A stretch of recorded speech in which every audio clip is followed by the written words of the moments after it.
Hello दोस्तों, welcome to R S learning. स्वागत है आपका आर एस लर्निंग में। मैं भावना कौशिक आपको आज फिर से पढ़ाने जा रही हूँ भारत की भौतिक संरचना। ठीक है, जो कि आपका आता है इंडियन ज्योग्राफी यानी कि भारतीय भूगोल के अंतर्गत। मैंने इससे पहले भी वीडियो डाला है भारतीय भूगोल यानी कि भारत की भौतिक संरचना पर। सो मुझे उम्मीद है कि आपने देखा होगा और समझा होगा। ठीक है, आपके पेपर्स आने वाले हैं, सो लापरवाही कोई मत करिएगा, देखते रहिए। ठीक है, जो मैं पढ़ाती जा रही हूँ ये सारे आपके एग्ज़ाम में काम में आएंगे। ठीक है, और जहाँ भी कोई दिक्कत समस्या या परेशानी हो सो मुझे प्लीज़ कमेंट बॉक्स में बताइए। लेकिन ये है मेरी आपसे रिक्वेस्ट है कि देखते रहिए। ठीक है, मैं आपके लिए ही मेहनत कर रही हूँ। चलिए बात करते हैं आगे। देखिए, मैंने आपको इससे पहले क्या बताया था, मैंने आपको इससे पहले पर्वत वगैरह बताया था। ठीक है, पर्वत का कैसा क्या है। अब हम बात करते हैं आज पठार के बारे में, और पठार में भी हम किसके बारे में बात करते हैं, दक्षिण का पठार। चलिए, अब हम दक्षिण का पठार के बारे में बात करें उससे पहले आपको पता होना चाहिए कि पर्वत, पठार और मैदान, इनमें क्या अंतर है और इनकी क्या क्या विशेषताएं हैं, क्या क्या इनकी प्रॉपर्टीज़ हैं। ठीक है, तो ये तो आपको बेसिक है, ये पता होना चाहिए। चलिए, अब दक्षिण का पठार बताने से पहले हम आपको बताते हैं कि भाई पर्वत हुआ, पठार हुआ और मैदान हुआ, ये क्या है और इनमें क्या अंतर है। ठीक है, चलिए देखिए, जैसे ये मैं बना देती हूँ। ठीक है, ये आपका पर्वत है। ठीक, पर्वत के बाद ऐसी ये आपकी पठार की संरचना है, और पठार के बाद ये आपकी मैदान की संरचना है। ठीक है, ये ले लीजिए धरातल। ठीक, तो आपको दिख रहा होगा अंतर तीनों में क्या है। अंतर तीनों में ये है कि पर्वत की जो चोटी, पर्वत की जो ऊंचाई होती है भाई, वो आपके 800 मीटर से लेकर 1000 तक हम ले सकते हैं। कितनी, 800 से लेकर 1000। ठीक है, और पठार की जो होती है वो 500 से लेकर, ठीक है, 800 ले सकते हैं। कितने मीटर, ये कम ऊंचाई होती है पठार की, लेकिन फिर भी हम ले सकते हैं 500 से लेकर 800। ठीक है, और मैदान की कितनी होती है, तो इसकी हम 300 से लेकर 500 ले सकते हैं। सबसे कम जो ऊंचाई होती है वो मैदान की ही होती है। किसकी होती है, सबसे कम ऊंचाई जो होती है वो मैदान की ही होती है। ठीक है, अभी क्या है ये तो हमने बता दिया, लेकिन पर्वत में क्या क्या विशेषता है। तो पर्वत में हमें दिखता है चोटी। सबसे पहले चोटीनुमा जो संरचना हमें देखने को मिलती है वो पर्वत और पहाड़ी या पर्वत, इनके अंतर्गत ही हमें देखने को मिलती है। ठीक है, ये तो पर्वत है आपका, कितने से, 800 से लेके 1000। ठीक है, या फिर हम कह सकते हैं 1000 प्लस, पर्वत की हम कह सकते हैं 1000 प्लस।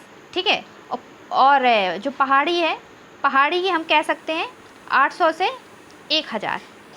ठीक है, पर्वत जो है उसको हम कह सकते हैं 1000 प्लस, और पहाड़ी नुमा जो संरचना होती है उसको हम 800 से 1000 कह सकते हैं। वो थोड़ी पर्वत से कम ऊंची होती है, लेकिन पर्वत जो होते हैं वो 1000 प्लस हम इनको कह सकते हैं। ठीक, उसके बाद जो पठार है इसको 500 से 800 मीटर ऊंचे, और मैदान जो है वो सबसे कम ऊंचे होते हैं, यानी कि 300 से 500 मीटर ले सकते हैं। ठीक है, अभी बात क्या है कि हमें जो चोटीनुमा संरचना देखने को मिलती है वो हमें पठार या फिर पहाड़ी वगैरह में ही मिलती है।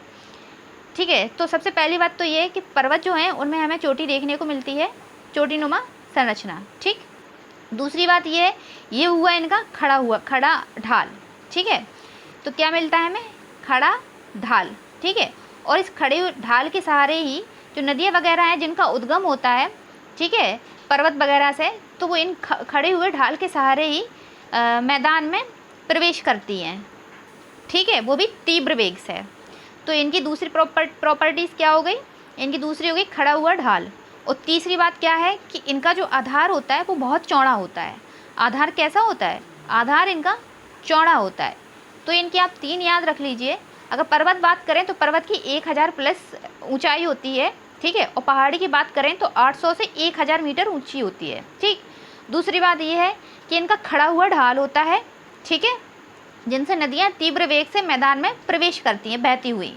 और तीसरी प्रॉपर्टीज़ इनकी ये है कि इनका आधार जो है वो चौड़ा होता है। कैसा होता है, चौड़ा होता है। ठीक है, अब बात करते हैं पठार की। ये हो गया आपके पर्वत, ये मैं लिख देती हूँ। ठीक है, और ये है आपका पठार। ठीक, तो पठार की कितनी है, पठार की जो ऊंचाई है वो 500 से 800 मीटर ले सकते हैं। और इनकी जो संरचना है वो ऊबड़ खाबड़ है। वो कैसी है, वो ऊबड़ खाबड़ है। ठीक है, जैसे हमारे भारत का प्रायद्वीपीय पठार वगैरह। ठीक है, यानी कि दक्कन ट्रैप। इसकी संरचना होती है ऊबड़ खाबड़, तो ये इसकी ये दो विशेषताएं याद कर लीजिए। और तीसरी बात क्या है, मैदान। ये आपका है मैदान। मैदान की सबसे कम ऊंचाई होती है 300 से 500 मीटर ले सकते हैं, लेकिन बात ये है कि ये होते हैं सम। सम मतलब समान, यानी कि समतल, जिनका तल समान हो उसे हम कह सकते हैं समतल, और मैदान हमारे समतल होते हैं। ठीक है, तो ये हो गई मैदान की प्रॉपर्टीज़। तो मुझे उम्मीद है कि आपको याद हो गया और आपको समझ में भी आ गया होगा कि पर्वत, पठार और मैदान, इन तीनों में क्या अंतर है। ठीक है, चलिए हम बात करते हैं अपने दक्षिण के पठार के बारे में। ठीक है, तो पहले तो आपको पता ही होगा कि दक्षिण का पठार जो है वो प्रायद्वीपीय पठार है। वो कैसा पठार है, वो है अपना प्रायद्वीपीय पठार। अभी प्रायद्वीपीय पठार क्या होता है ये पता है? प्रायद्वीपीय पठार क्या होता है ये आपको पता होना चाहिए। ठीक है, तो प्रायद्वीपीय पठार जो है, ठीक है, वो होता है कि जो तीन ओर से जल से घिरा हो। ठीक है, तो हमारे भारत का जो प्रायद्वीपीय पठार है वो दक्षिण पश्चिम में क्या है, दक्षिण पश्चिम में अरब सागर है। क्या है, अरब सागर, यानी कि अरेबियन सी। ठीक, और अगर हम बात करें दक्षिण पूर्व में, कहाँ, दक्षिण पूर्व में, तो यहाँ पर बंगाल की खाड़ी है, यानी बे ऑफ बंगाल। और दक्षिण में बात करें भारत के, तो यहाँ पर हिंद महासागर है। प्रकृति की संरचना भी देखिए कितनी अजब और गजब है। ठीक है, जो हमारे भारत को प्रायद्वीपीय भाग में बांटती है। ठीक है, तो भारत की यही संरचना है, इसलिए हम भारत को प्रायद्वीपीय कहते हैं कि इसके दक्षिण पश्चिम में अरब सागर है, दक्षिण पूर्व में बंगाल की खाड़ी है और दक्षिण में हिंद महासागर है। इसलिए भारत का दक्षिण का पठार प्रायद्वीपीय पठार है। ठीक है, चलिए अभी मुझे उम्मीद है कि ये भी समझ में आ गया होगा कि भारत के जो पठार है उसे प्रायद्वीपीय पठार ही क्यों कहते हैं। कोई पूछ ले तो कम से कम आप बता भी तो दो कि हाँ भाई इसलिए प्रायद्वीपीय पठार है। अब हम बात करते हैं दक्षिण का पठार। देखिए इसकी क्या क्या प्रॉपर्टीज़ हैं, और हाँ याद रखिए जो मैं कीवर्ड बताऊंगी ये आपको याद करने हैं, क्योंकि क्वेश्चन यहीं से बनते हैं। ठीक, जैसे कि ये है कि भारत का ये जो पठार है वो भारत का ही नहीं बल्कि विश्व का सबसे प्राचीन पठार है। अभी पता पूछ लिया जाए या क्वेश्चन आ जाए कि भारत का जो पठार है वो प्राचीन है या नया है, तो आपको बताना होगा ये जो पठार है वो सबसे प्राचीन पठार है। कैसा पठार है भाई, ये आपको बताना होगा कि भारत का जो पठार है वो नवीन नहीं बल्कि प्राचीन पठार है। ठीक, और इसका जो निर्माण है वो आर्कियन काल की चट्टानों से हुआ है। कौन सी चट्टानों से हुआ है, वो आर्कियन काल की चट्टानों से हुआ है। ठीक है, और इसका कोई भी भाग जो है वो समुद्र से डूबा हुआ नहीं है। कैसा, कोई भी भाग समुद्र से डूबा हुआ नहीं है। ये जो भारत का प्रायद्वीपीय पठार है, यहाँ ये आपका अरब सागर, यहाँ पश्चिम, यहाँ पर आपका बंगाल की खाड़ी और नीचे हिंद महासागर। तो ये जो प्रायद्वीपीय पठार है इसकी जो संरचना है इसका कोई भी भाग समुद्र सागर से डूबा नहीं है। वो इसीलिए क्योंकि हम देखते हैं कि कई सारे विश्व के द्वीप या देश वो समुद्र के नीचे आ गए हैं, यानी उनका कुछ ना कुछ भाग समुद्र से नीचे डूब गया है, लेकिन अभी भारत की स्थिति ऐसी नहीं आई है। ठीक है, चलिए तो हम बात करते हैं आगे। ठीक है, क्या बात करते हैं कि जो पठार है ये विवर्तनिकी की दृष्टि से सबसे शांत क्षेत्र है। अभी आ जाए कि सबसे शांत क्षेत्र कौन सा है भारत में, कौन सी ऐसी प्राकृतिक संरचना है, तो हमें पता होना चाहिए कि वो दक्षिण का पठार ही है जो कि सबसे शांत क्षेत्र है। यहाँ पर भूकंप सबसे कम देखने को मिलते हैं, क्योंकि ये सबसे शांत क्षेत्र है इसलिए यहाँ पर भूकंप सबसे कम देखने को मिलते हैं। वहीं अगर हम बात करें हिमालय वगैरह, वहाँ पर भूकंप सबसे ज़्यादा देखने को मिलते हैं, जो कि मैं आपको पिछले वीडियो में बता चुकी हूँ। ठीक है, और अगर पठार की बात करें तो ये शांत क्षेत्र है इसलिए यहाँ पर भूकंप सबसे कम देखने को मिलते हैं। ठीक है, अभी हम बात करते हैं कि जो पठार है इसकी और क्या विशेषता है। तो अरावली जो पहाड़ी है, ठीक है, अरावली जो पहाड़ी है, ठीक है ना, ये आपकी गुजरात के अहमदाबाद से दिल्ली तक जो फैली हुई है। ठीक, और ये जो कैमूर की पहाड़ी है और ये आपकी राजमहल की पहाड़ी है। ठीक है, ये इसकी उत्तरी सीमा बनाती हैं। किसकी, प्रायद्वीपीय पठार की उत्तरी सीमा बनाती हैं। कौन सी, आपकी अरावली पहाड़ी, ठीक है, राजमहल की पहाड़ी, ठीक, और आपकी कैमूर की पहाड़ी, ये आपकी उत्तरी सीमा बनाती हैं। ठीक, अभी हम बात करते हैं नेक्स्ट कि अफ्रीका के भारत से अलग होने पर अरब सागर में भ्रंश का निर्माण हुआ। ठीक है, हमारा जो भारत है, ठीक है, ये प्राचीन काल में यानी कि बहुत साल पहले ये अफ्रीका का ही भाग था, यानी किसका, पूर्वी अफ्रीका का। ठीक है, फिर प्लेट विवर्तन के कारण प्लेटों में हलचल हुई और सारे जो द्वीप हैं वो एक दूसरे से अलग होते गए। उसमें से भारत भी अफ्रीका से अलग हुआ, जिसके कारण भ्रंश यानी दरार, भ्रंश यानी क्या होती है, दरार। ठीक है, और यहाँ पर अरब सागर में भ्रंश का निर्माण हुआ, क्योंकि भारत अफ्रीका से टूटा और अपना उत्तर की ओर विचलन हुआ इसका। ठीक है, पहले ये अफ्रीका का भाग था, लेकिन जब विचलन हुआ तो ये टूटा और अरब सागर में भ्रंश का निर्माण हुआ। ठीक, हम बात करते हैं कि ये भ्रंश का निर्माण हुआ और भ्रंश कगार के रूप में पश्चिमी घाट बच गया। ये जो पश्चिमी घाट है ये भ्रंश कगार का ही भाग है। ये जो पश्चिमी घाट है यहाँ पर अफ्रीका था। ठीक है, ये पूर्वी अफ्रीका से टूटा और ऐसे उत्तर पूर्व की ओर प्रवाहित हुआ प्लेट विवर्तन के कारण। ठीक है, और प्रवाहित होने के कारण आगे ये जो पश्चिमी भाग है इसका, तो ये पश्चिमी घाट का निर्माण ऐसे ही हुआ। जो तीव्र ढाल है उसी भ्रंश को परिभाषित करती है, यानी भारत के पश्चिमी घाट जो है, ठीक है, वो इसको ही परिभाषित करती है कि ये अफ्रीका से टूटा और उत्तर पूर्व की ओर इसका विचलन हुआ और ये जो भ्रंश है यहाँ इसका निर्माण हुआ, यानी कि पश्चिमी घाट, और भ्रंश के रूप में भारत का पश्चिमी घाट ये निखर के आया। ठीक, तो इसकी ये स्टोरी है। अभी हम बात करते हैं आगे, बात करते हैं कि जो नर्मदा और ताप्ती नदियां हैं इसको दो असमान भागों में बांटती हैं। कौन कौन सी, नर्मदा और ताप्ती नदियां। ठीक है, ये भारत का मैप है। ठीक है, ऐसे उत्तर की ओर नर्मदा नदी निकलती है, ठीक है, अमरकंटक से, और फिर उसके नीचे ऐसी कौन सी, ताप्ती नदी निकलती है। ठीक है, तो ये क्या है कि इसको यानी कि दक्षिण के पठार को दो असमान भागों में बांटती हैं। कौन कौन सी नदियाँ, उत्तर की ओर जो नदियाँ निकलती हैं वो है आपकी नर्मदा नदी, और दूसरी कौन सी है, ताप्ती नदी। ठीक है, अभी हम बात करते हैं कि उत्तरी भाग को मालवा का पठार कहते हैं। दो आसमान भागों में बांटती है, यानी यहाँ पर उत्तरी भाग को कौन सा कहते हैं, मालवा का पठार कहते हैं, और दक्षिणी भाग को दक्कन का ट्रैप कहते हैं। यहाँ पर ये पूरा आपका दक्कन का ट्रैप है।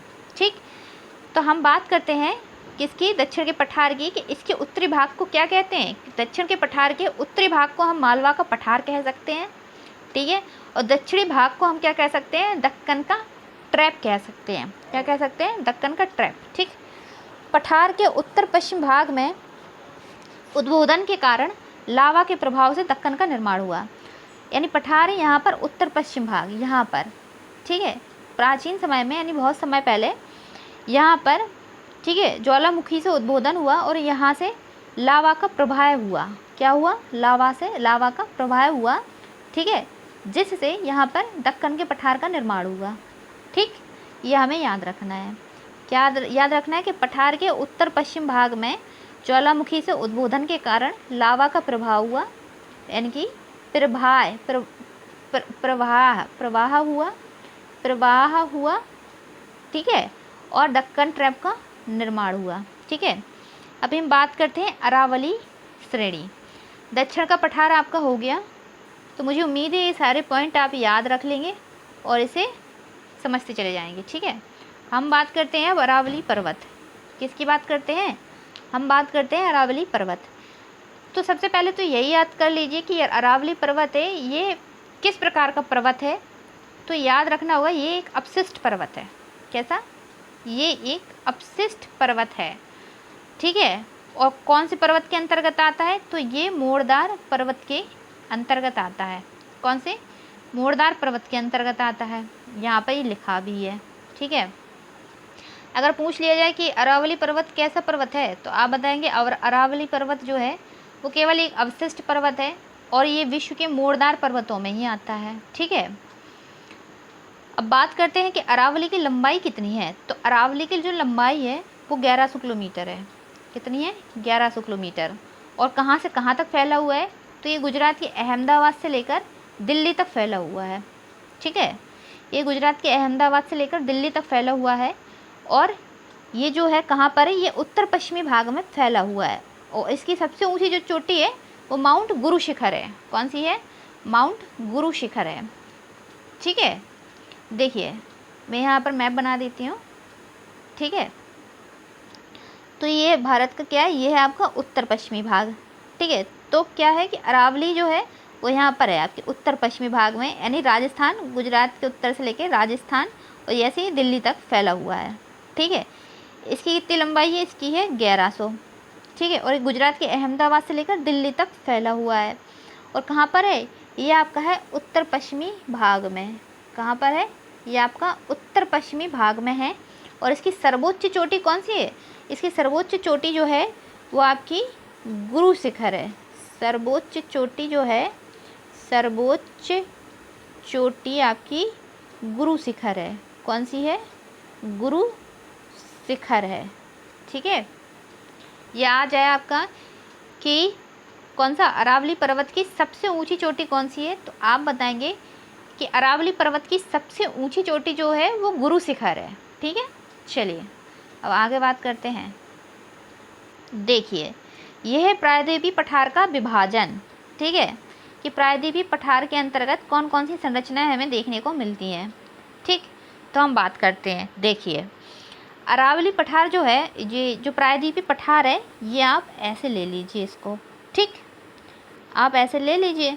अब इतनी ये जो त्रिकोणीय संरचना है, त्रिकोणीय संरचना के अंतर्गत ये जो है कि क्या क्या हमें देखने को मिलता है। ठीक है, जो कि प्राकृतिक संरचना है, प्रकृति द्वारा बनाई हुई संरचना है। क्या क्या हमें इसके अंतर्गत देखने को मिलता है, त्रिकोणीय यानी कि प्रायद्वीपीय पठार के अंतर्गत। तो हमें क्या देखने को मिलता है, पहले तो हम पढ़ चुके हैं, कौन सा, अरावली पर्वत। ठीक, जो कि कहाँ पर है, उत्तर पश्चिमी भाग में है और गुजरात के अहमदाबाद से लेकर राजस्थान और यहाँ से होते हुए सीधा आपका गुजरात वो दिल्ली तक है, जो कि कितनी इसकी लंबाई है, 1100 किलोमीटर। ठीक है, तो अरावली पर्वत आपको देखने को मिलता है। फिर आपको देखने को मिलता है मध्यवर्ती उच्च भूमि।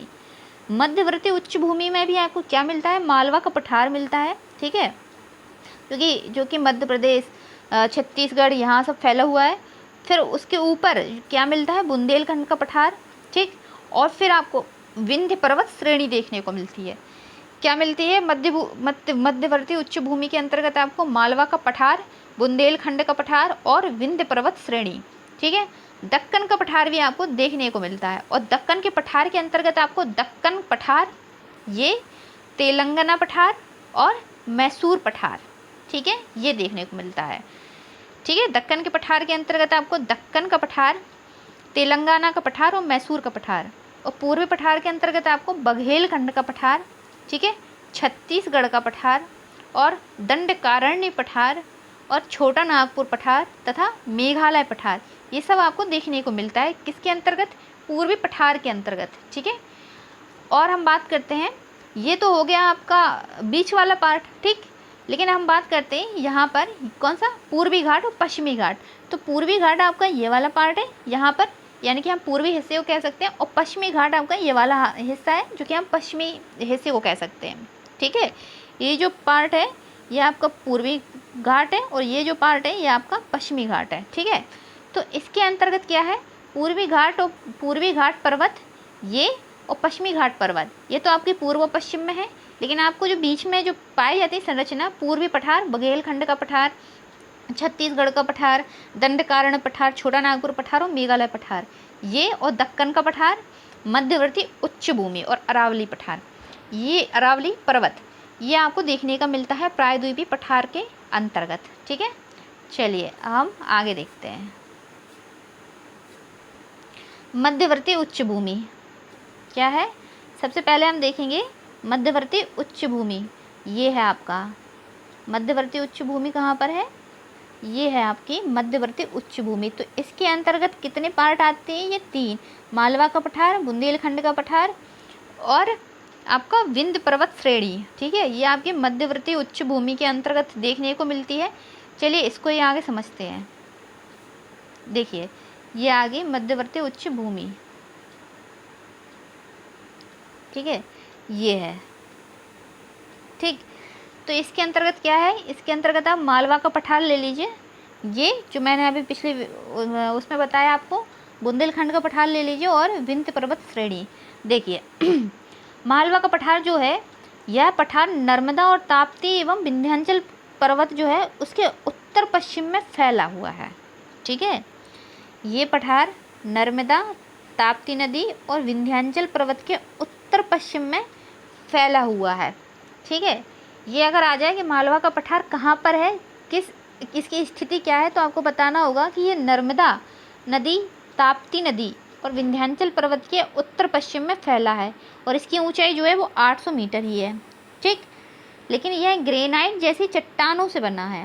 कैसी चट्टानों से बना है? ये ग्रेनाइट जैसी चट्टानों से बना है तथा लावा के निक्षेपों से निर्मित काली मिट्टी यहाँ पाई जाती है। ठीक है, क्योंकि उत्तर पश्चिमी भाग में ज्वालामुखी से जो विस्फोट हुआ और लावा का प्रवाह हुआ। ठीक है, तो लावा का प्रवाह दक्षिण के पठार में कई सारी जगह में प्रवाहित हुआ, उसमें से एक है मालवा का पठार। ठीक है, मालवा के पठार में भी प्रवाहित हुआ, जिससे यहाँ पर काली मिट्टी पाई जाती है। ये लिखा है, काली मिट्टी पाई जाती है। ठीक है, और यहाँ पर बहने वाली जो मुख्य नदियाँ हैं ना, कौन सी है?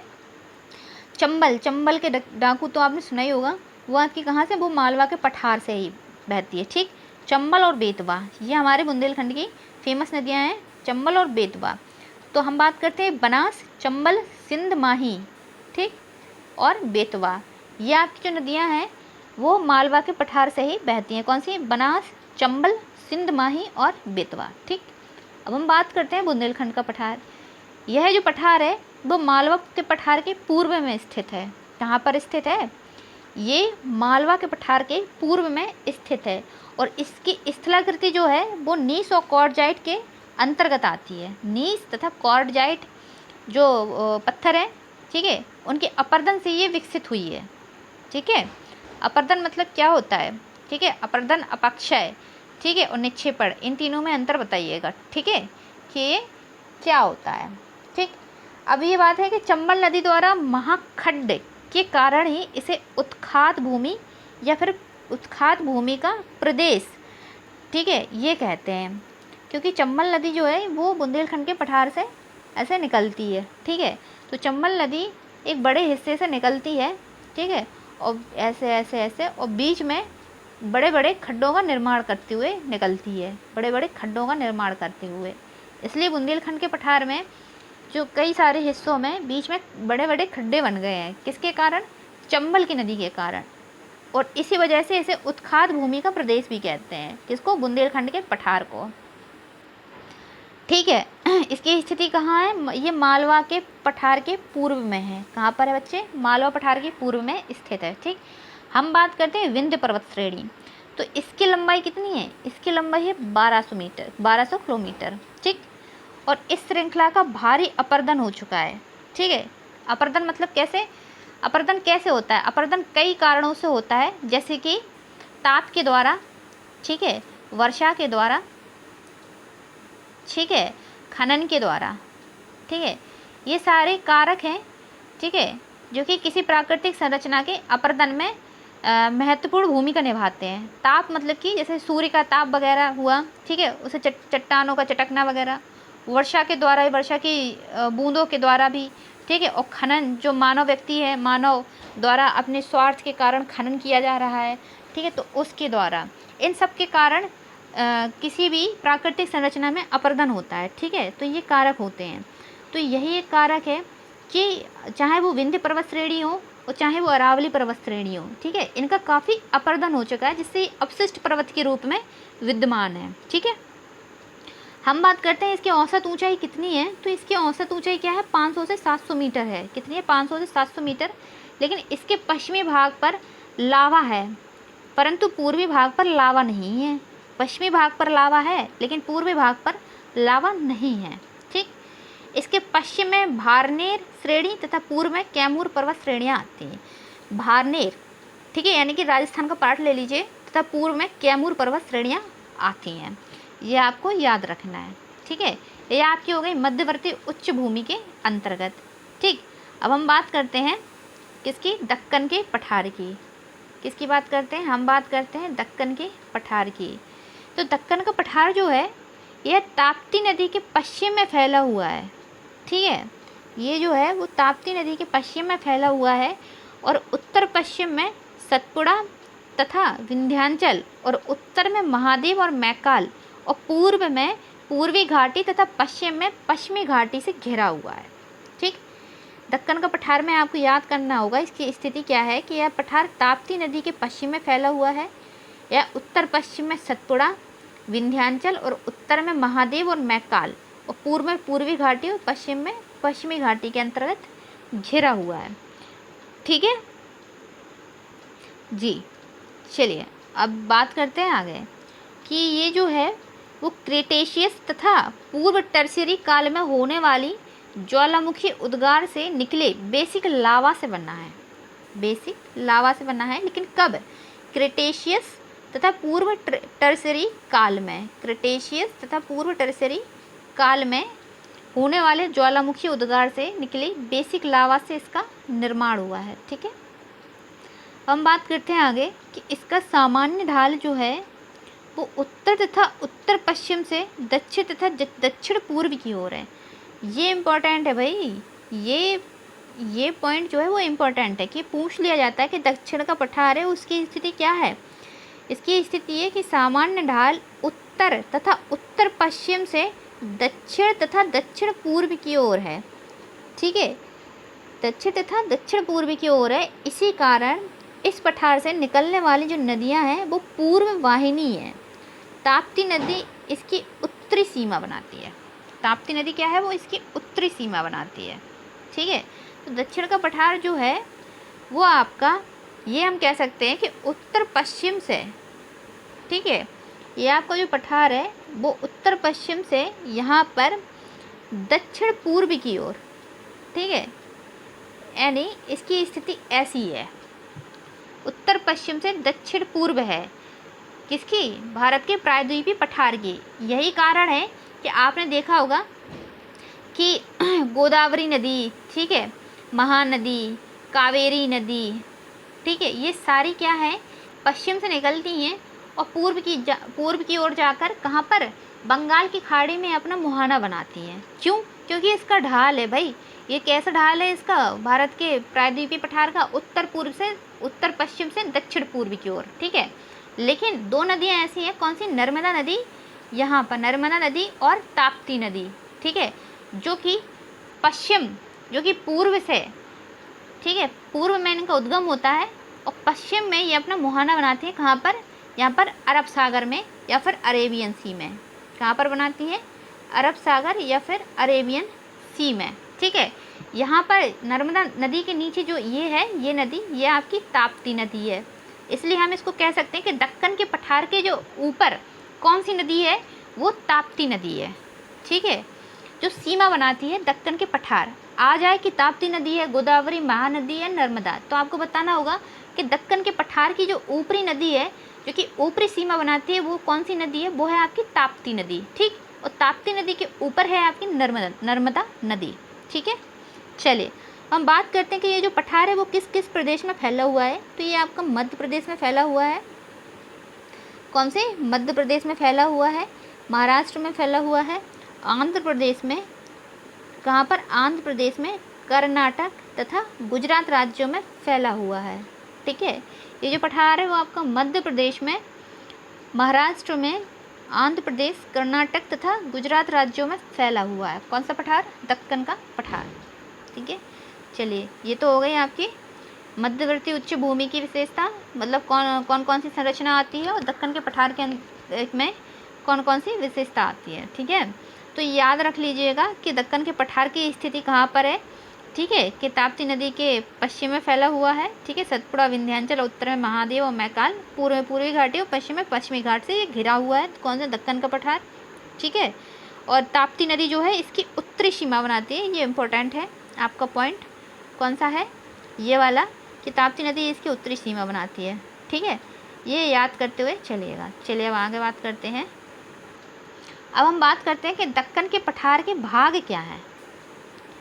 ठीक है, बात करते हैं दक्कन के पठार के भाग। ठीक है, जो कि मैं बता चुकी हूँ, ये महाराष्ट्र, आपका तेलंगाना, मध्य प्रदेश, इन सब में फैला हुआ है। लेकिन बात करते हैं कि दक्कन का लावा जो है, यानी कि दक्कन का लावा पठार, ठीक है, जो कि महाराष्ट्र में। ठीक, ये जो पठार है ना, जो महाराष्ट्र में है, दक्कन का लावा पठार महाराष्ट्र, ये मूलतः लावा निर्मित बेसाल्ट से ही बना है। ठीक है, क्योंकि यहाँ पर ज्वालामुखी उद्गार हुआ था। ठीक है। तो उससे निकले लावा से, ये मूलतः लावा निर्मित बेसाल्ट से ही बना है, ठीक है। और इसकी गहराई कितनी है, इसकी गहराई आप ले लीजिए कि 2000 किलोमीटर तक है। और इसकी ऊंचाई कितनी है, इसकी ऊंचाई है 300 से 900 किलोमीटर, 300 से 900 मीटर, ठीक है। ये मूलतः लावा निर्मित बेसाल्ट से बना है और इसकी गहराई 2000 किलोमीटर है, इसकी ऊंचाई 300 से 900 मीटर है, ठीक है।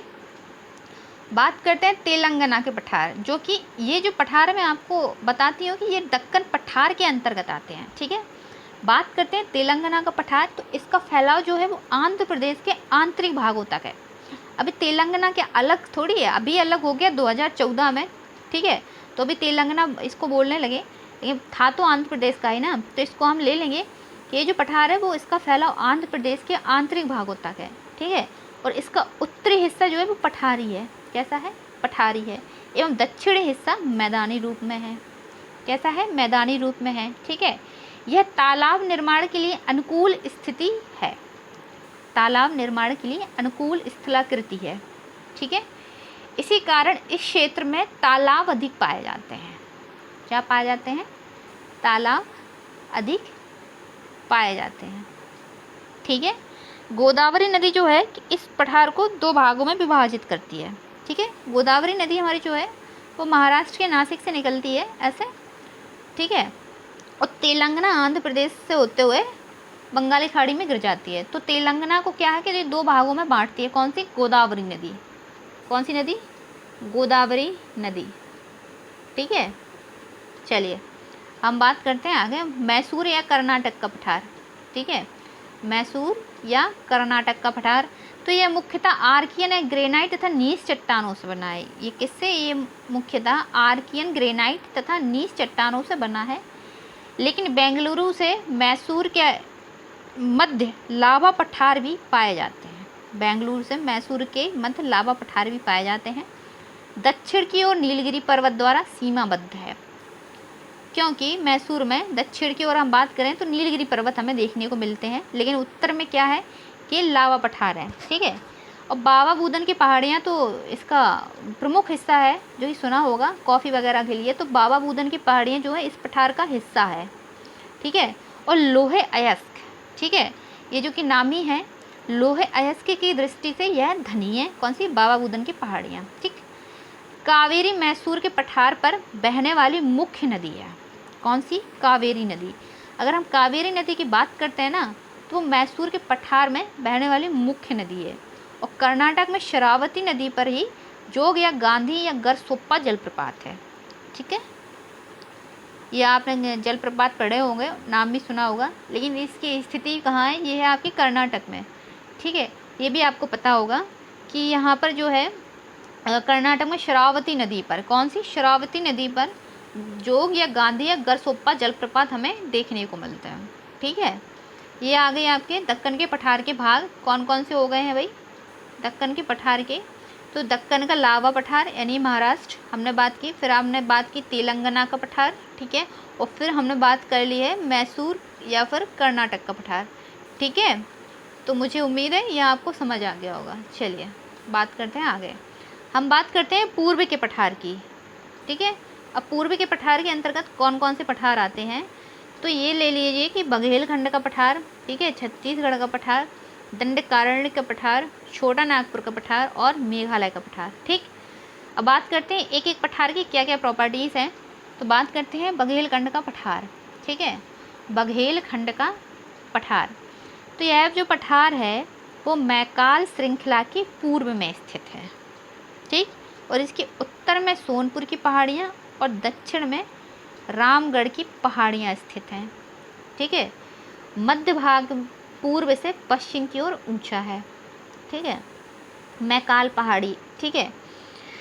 चलिए क्या है, यह मैकाल श्रृंखला के पूर्व में स्थित है और इसके उत्तर में सोनपुर की पहाड़ियाँ और दक्षिण में रामगढ़ की पहाड़ियाँ स्थित हैं और मध्य भाग पूर्व से पश्चिम की ओर ऊंचा है, ठीक है।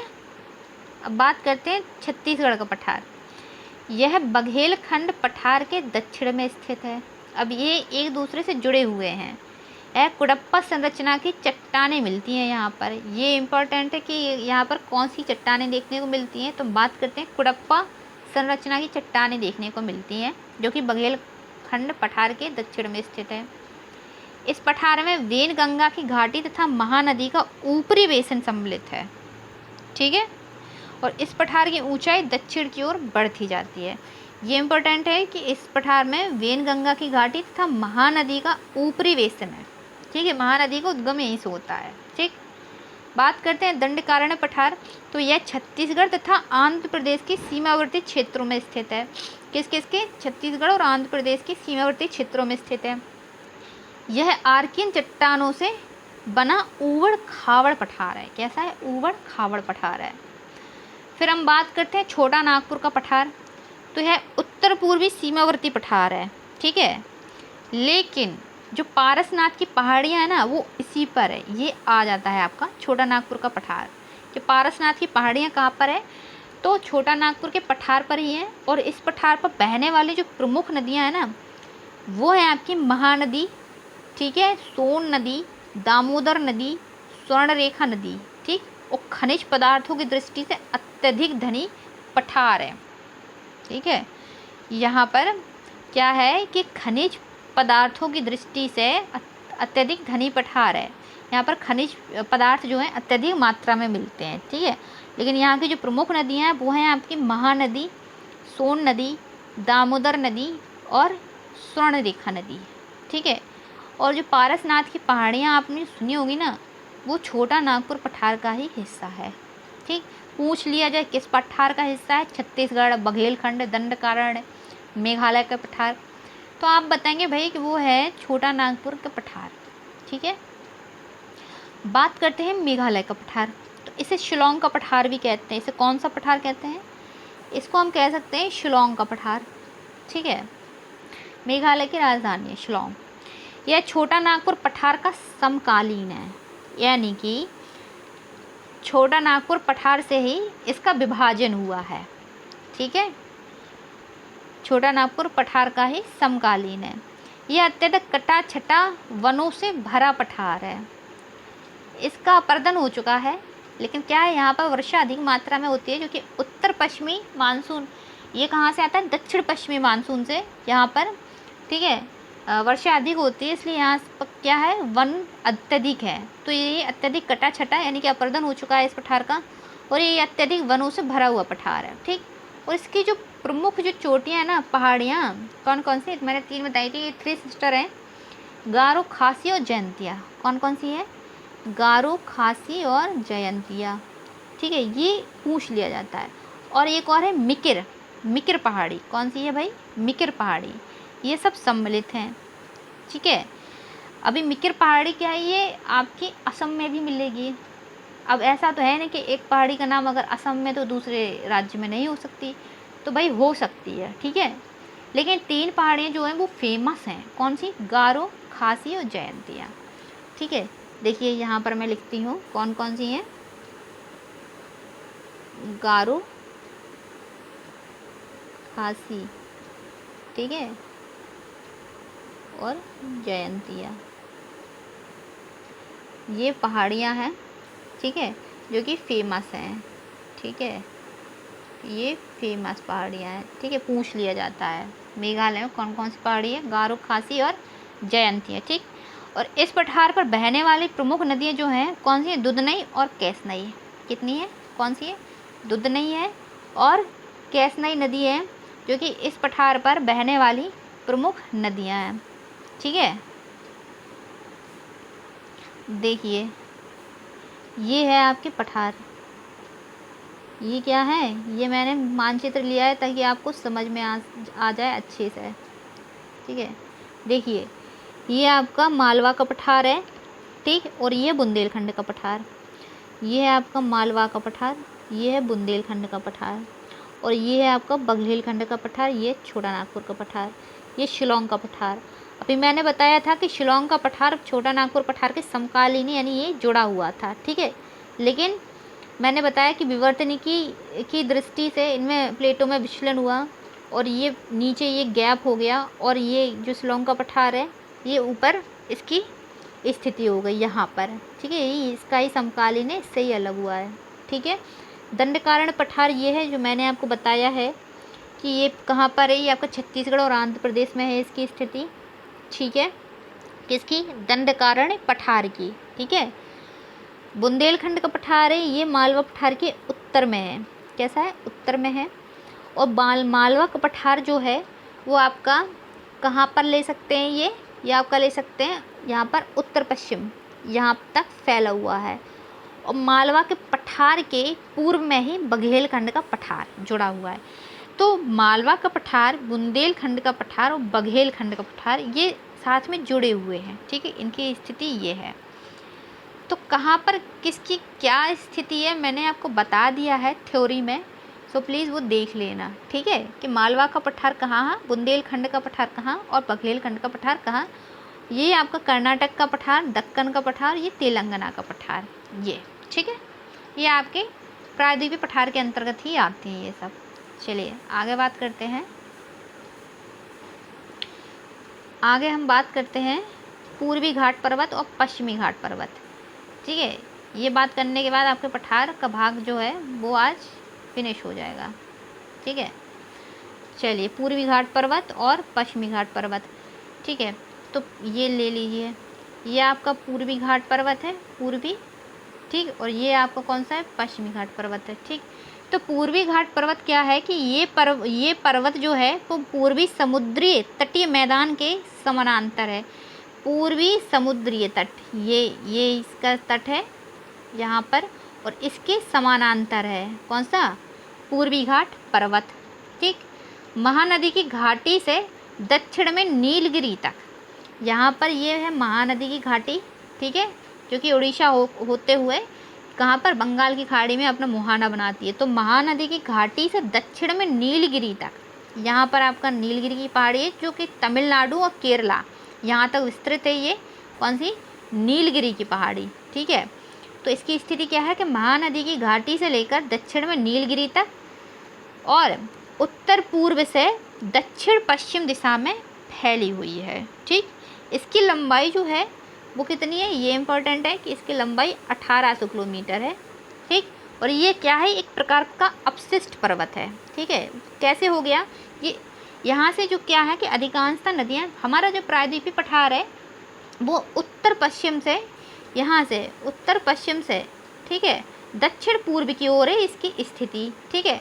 तो अधिकांशतः नदियाँ जो हैं वो आपके पश्चिम से उद्गमित होकर यहाँ पर पूर्व की ओर जाकर बंगाल की खाड़ी में अपना मुहाना बनाती हैं, ठीक है ना। कहाँ से? पश्चिम से उद्गमित होकर पूर्व में बंगाल की खाड़ी में अपना मुहाना बनाती हैं। जब बंगाल की खाड़ी में मुहाना बनाती हैं, पश्चिम से उद्गमित होती हैं और पूर्व की ओर आती हैं, तो वहाँ पर जो ये है कौन सा? पूर्व की घाटी। तो यहाँ से तो नदियाँ निकलेंगी ना, नदियाँ निकलेंगी तो पूर्व की घाटी जो है उसको क्या है? ये काटती छाँटती हुई चली जाएंगी, ये काटेंगी और काटेंगी तो ये क्या होगा? एक अपशिष्ट पर्वत के रूप में देखने को मिलेगा, ठीक है। तो यही एक कारण है कि ये अपशिष्ट पर्वत है, ठीक। एवं इनका विकास किस काल की संरचना से हुआ है? किस काल के चट्टानों से? तो कुडप्पा संरचना से हुआ है। कौन सा? कुडप्पा जो चट्टानें हैं उनसे हुआ है, ठीक है। और ये श्रृंखला उड़ीसा से तमिलनाडु तक है। ये है आपका उड़ीसा, यहाँ पर दक्षिण में है कौन सा? तमिलनाडु। यहाँ उड़ीसा से तमिलनाडु में है, ठीक है। तो पश्चिमी घाट पर्वत की तुलना में इसका अपर्दन अधिक हुआ है। मैंने बताया ना आपको कि इसका अपर्दन क्यों हुआ और कैसे हुआ, ठीक है। इसका अपर्दन इसीलिए हुआ है, ठीक है। पश्चिम की ओर कम नदियाँ बहती हैं। नर्मदा और ताप्ती दो ही नदियाँ हैं जो कि पूर्व से लेकर पश्चिम की ओर बहती हैं, लेकिन अधिकांशतः नदियाँ जो हैं वो पश्चिम से लेकर पूर्व की ओर बहती हैं, जो कि पूर्वी घाट पर्वत को अपशिष्ट बना दिया है, ठीक है। और पश्चिम की ओर कम नदियाँ बहती हैं, इसलिए ये जो पश्चिमी पर्वत है वो अधिक अपशिष्ट नहीं है, लेकिन पूर्वी जो पर्वत है, पूर्वी घाट पर्वत, वो अत्यधिक अपशिष्ट हो चुका है और इसकी ऊंचाई भी कम हो चुकी है, ठीक है। जब अपशिष्ट हुआ है अपर्दन से तो इसकी स्वाभाविक रूप से ऊंचाई भी कम होगी, ये लिखा है, ठीक है। और नदी अपर्दन के कारण ही क्रमबद्धता भी लगभग समाप्त हो चुकी है। कहा तो मैंने, देखो ये आ गया आपका नदी अपर्दन। नदी अपर्दन के कारण भी इसकी जो क्रमबद्धता है वो लगभग समाप्त हो चुकी है, ठीक है। और पूर्वी घाट पर्वत का जो सर्वोच्च शिखर है, ये पूछ लिया जाता है तो कौन सा है, वो है विशाखापत्तनम। कौन सा है भाई, ये है आपका विशाखापत्तनम। और दूसरा अगर इसका सर्वोच्च शिखर हम ले लें तो वो है महेंद्रगिरी। कौन सी है, महेंद्रगिरी, ठीक। अब हम बात करते हैं पश्चिमी घाट पर्वत। तो इन पर्वतों को जो फैलाव है ना, वो नर्मदा घाटी से लेकर कन्याकुमारी तक है। यहाँ पर हम तमिलनाडु तक ले सकते हैं, और ताप्ती नदी के ऊपर जो है यहाँ पर ये नर्मदा नदी है, ताप्ती नदी के ऊपर नर्मदा नदी, और नीचे क्या है, तमिलनाडु, यहाँ पर कन्याकुमारी। तो यहाँ तक ले सकते हैं कि पश्चिमी घाट पर्वत है, इसका जो फैलाव है वो नर्मदा नदी से लेकर कन्याकुमारी तक है। कहाँ तक, नर्मदा घाटी से लेकर कन्याकुमारी तक है। और इसको हम एक नाम और कहते हैं कि सह्याद्री भी कहते हैं। पूछ लिया जाता है कि भाई सह्याद्री किसका उपनाम है, पूर्वी घाट, पश्चिमी घाट या अरावली पर्वत किसका, तो हम बताएंगे कि भाई सह्याद्री जो उपनाम है वो पश्चिमी घाट पर्वत का है, ठीक है। और इसकी ऊंचाई कितनी है, वो 900 से 1600 मीटर है। कितनी, 900 से 1600 मीटर है। लेकिन इसकी जो प्रमुख चोटियाँ हैं ये याद रखिए, जिसकी महाबलेश्वर हुई आपकी, कौन सी, महाबलेश्वर, कालसूबाई, ठीक है, एवं हरिश्चंद्र, ठीक है, ये इसकी प्रमुख चोटियाँ हैं। और ये हिमालय के बाद भारत की दूसरी सबसे लंबी पर्वत श्रेणी है। ये मोस्ट इम्पॉर्टेंट है, ये पॉइंट जो मैं बताती जा रही हूँ, ठीक है। कौन सी, ये भारत के बाद दूसरी सबसे लंबी पर्वत श्रृंखला है। ये किसके बाद, ये हिमालय के बाद भारत की दूसरी सबसे लंबी पर्वत श्रृंखला है, ठीक है।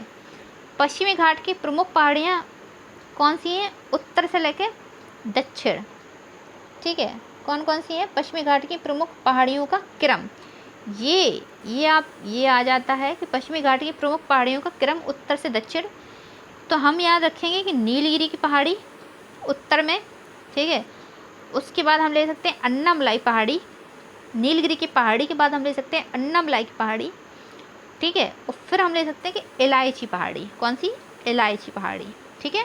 पहले नीलगिरी की पहाड़ी, फिर अन्नामलाई की पहाड़ी, ठीक है, और फिर इलायची की पहाड़ी, ठीक है। अब इसे दो भागों में बांटा गया है, किसको, पश्चिमी घाट पर्वत को, ठीक है।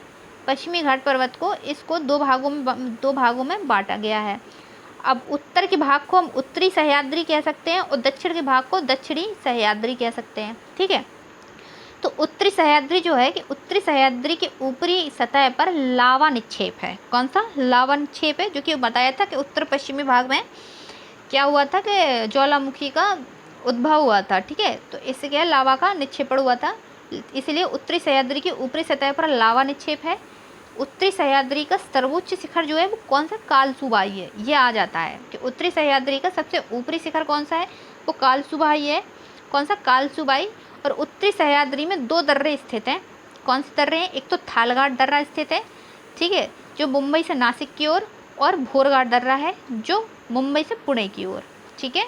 एक तो थालघाट दर्रा मुंबई से नासिक की ओर, दूसरा भोरघाट दर्रा मुंबई से पुणे की ओर, ठीक है। अब बात करते हैं दक्षिण सह्याद्री। तो उत्तरी एवं दक्षिणी सह्याद्री की जो विभाजक रेखा है ना, वो 16 डिग्री उत्तरी अक्षांश है। कितनी है, ये आपको पूछा जाएगा तो आप बताएंगे 16 डिग्री उत्तरी अक्षांश है। उत्तरी और दक्षिणी सह्याद्री की विभाजक रेखा कौन सी है, 16 डिग्री उत्तरी अक्षांश। दक्षिणी सह्याद्री, उत्तरी एवं दक्षिणी सह्याद्री की विभाजक रेखा 16 डिग्री उत्तरी अक्षांश है, ठीक है। यह गोवा से गुवाहाटी तक है। जो 16 डिग्री अक्षांश है, ये आपकी कहाँ से कहाँ तक है, यहाँ से गोवा से लेके असम यानी गुवाहाटी, ठीक है। दक्षिणी सह्याद्री का जो सर्वोच्च शिखर है वो कुद्रेमुख है। यहाँ पर कुद्रेमुख, जो कि कहाँ पर पाया जाता है, कर्नाटक में, ठीक है। कहाँ पर, कर्नाटक में। तो हम कह सकते हैं कि दक्षिणी सह्याद्री का जो सर्वोच्च शिखर है वो है कुद्रेमुख, जो कि पाया जाता है कर्नाटका में, ठीक है। और दक्षिणी सह्याद्री का निर्माण आर्कियन चट्टानों से हुआ है, ठीक है। अभी ये कर्नाटक का जितना भी भाग है ना, हम ले सकते हैं कि ये आर्कियन चट्टानों से ही बना है। इसलिए ये जो दक्षिणी सह्याद्री है, इसका जो सर्वोच्च शिखर है कुद्रेमुख है, और इसका जो दक्षिणी भाग है यानी दक्षिणी सह्याद्री का जो निर्माण है वो आर्कियन चट्टानों से हुआ है। किससे, आर्कियन चट्टानों से हुआ है। तो याद हो गया आपको, उत्तरी सह्याद्री और दक्षिणी सह्याद्री, ये उत्तरी सह्याद्री हुई, दक्षिणी सह्याद्री, ठीक है। चलिए हम बात करते हैं नीलगिरी की पहाड़ियाँ, कि नीलगिरी की पहाड़ियाँ क्या है। मैंने आपको बताया था यहाँ पर उत्तर से लेके दक्षिण में कृम, मैंने ये बताया था। पूछ लिया जाए तो पहले हमें बताना होगा, पहले नीलगिरी की पहाड़ियाँ, यहाँ पर मुझे बताना होगा नीलगिरी की पहाड़ियाँ, फिर अन्नामलाई की पहाड़ी, फिर इलायची की पहाड़ी। कौन सी? पहले पे नीलगिरी की पहाड़ी, ठीक है, फिर अन्नामलाई की पहाड़ी, फिर इलायची की पहाड़ी। ठीक, चलिए आगे बात करते हैं नीलगिरी की पहाड़ी, इसकी क्या क्या विशेषता है, चलिए देखते हैं। नीलगिरी की पहाड़ी, नीलगिरी की पहाड़ी जो है वो एक स्थलाकृति गांठ है। ठीक है, गांठ हम किसको कहते हैं? गांठ हम उसको कहते हैं जहाँ यहाँ से भी कुछ मिल जाए, यहाँ से भी कुछ मिल जाए और यहाँ से भी, तो यहाँ पर बीच में गांठ पड़ जाती है। ठीक है, तो नीलगिरी की पहाड़ी क्या है? ये एक ऐसी स्थलाकृति है जो गांठ है। ठीक, कैसे? जहाँ पूर्वी पर्वत एवं पश्चिमी घाट पर्वत आकर मिलते हैं। ये आपकी हो गई पूर्वी घाट पर्वत, यहाँ पर पूर्वी घाट पर्वत, ये आपकी पश्चिमी घाट पर्वत कहाँ पर मिलते हैं? यहाँ पर मिलते हैं। ठीक है, ठीक। अब नीलगिरी का जो सर्वोच्च शिखर है ना वो दोदा बेट्टा है। कौन सा है? नीलगिरी का सर्वोच्च शिखर पूछ लिया जाए वो दोदा बेट्टा है। नीलगिरी की पहाड़ी क्या क्या है? क्या तो यही है कि नीलगिरी की जो स्थलाकृति वो एक गांठ है, जो कि यहाँ पे पूर्वी घाट पर्वत और पश्चिमी घाट पर्वत का एक मिलन स्थल है। ठीक है, जैसे हमने कहा है कि नीलगिरी की पहाड़ी, लेकिन इसका जो सर्वोच्च शिखर है वो कौन सा है? वो है एक दोदा बेट्टा, वो है दोदा बेट्टा। तो जो दक्षिण भारत का दूसरा सर्वोच्च शिखर है, कैसा है? दूसरा सर्वोच्च शिखर है। दक्षिण भारत का सर्वोच्च शिखर की बात करें तो है अनाईमुड़ी। ठीक है, कौन सा है? अनाईमुड़ी।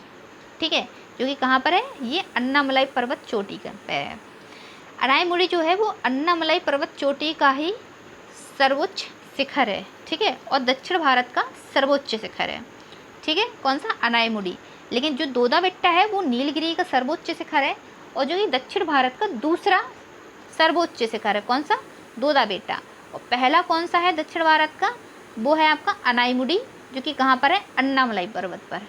ठीक है, हम बात करते हैं पर्वत चोटियाँ जो कि दक्षिण भारत की हैं और इनकी स्थिति कहाँ पर, कौन सी चोटी है। ठीक है, ये याद होना चाहिए और ये पूछ लिया जाता है कि भाई कौन सी चोटी कहाँ पर है। बात करते हैं नीलगिरी पर्वत, तो इसकी स्थिति कहाँ है? ये आपकी केरल और तमिलनाडु में है। कहाँ पर है? ये आपकी केरल और तमिलनाडु में है। कौन सी? नीलगिरी पर्वत। बात करते हैं हम अन्नामलाई पर्वत, तो अन्नामलाई पर्वत भी आपकी केरल और तमिलनाडु में है। ठीक है, इलायची पर्वत, इलायची पर्वत को हम कार्डामम पर्वत भी कहते हैं। कैसा? कौन सा? कार्डामम पर्वत, ये भी आपका केरल और तमिलनाडु में है। ठीक है, लेकिन बात करें कि पालनी पर्वत अकेला कहाँ है, तो ये आपका तमिलनाडु में है।